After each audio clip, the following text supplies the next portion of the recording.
Thank you, Sarah. Got my Halloween bucket here. We're talking Halloween candy. Wellness Wednesday. Julie Prisbilla from Club Newtone is here to give us a 411 on Halloween candy. Okay, candy as a general rule is not necessarily that good for you, but is there a type of candy that's actually worse than others? That's a hard question to answer. Yes and no. I mean, I think it's hard to label a candy as being bad for you or good for you. It's all the same amount of nutrients. It's all fat, sugar, carbs. All the good stuff. All the good stuff. But it's all about the choices that you make when it comes to Halloween candy.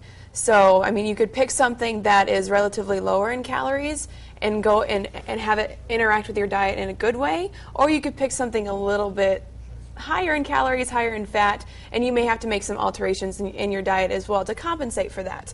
So let's talk about the candy that I brought today. Okay. These first three examples all have about, if we need to. All have about 200 calories in them. Man. 200 calories for 7 Three Musketeers little minis. Yeah. Just two Butterfingers, 1 Reese's Pumpkin. So in all reality, which would you choose? Well, you got to go numbers, maybe. I'd go for the 7. Yeah, you'd get more candy for more for your buck. But let's talk about how much exercise you would have to do to burn this off. What would you think? What would you think? 200 calories. Half hour? Let's say it takes the average person about, it's 1 mile is 100 calories. Oh my goodness. How long would it take you to run or walk 1 mile? Well, on the old treadmill, it's usually about 9, something like that. 9 minutes, so maybe about 18 minutes to burn off these Not exactly worth it. these different selections. So you got to think about how it works with your diet. Okay, so if you choose to eat these, then maybe you do that exercise on the treadmill. You commit the time to burning it off, or you alter what you eat the rest of the day. So just to compensate for that.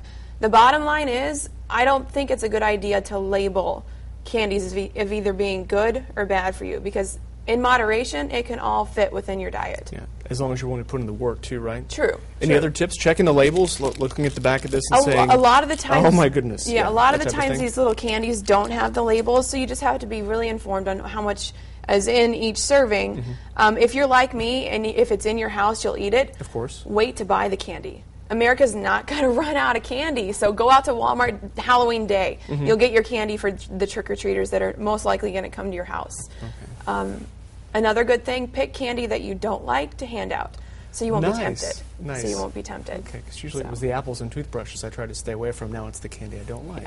Yeah. Got it. Yeah. Julie, thank you very much from Club Newtone, keeping us relatively fit for Halloween and the candy intake. Coming up next, we're talking about the Tower of Terror, the Tour of Terror, coming up at the Civic Theater of Greater Lafayette. Another live interview is after this break.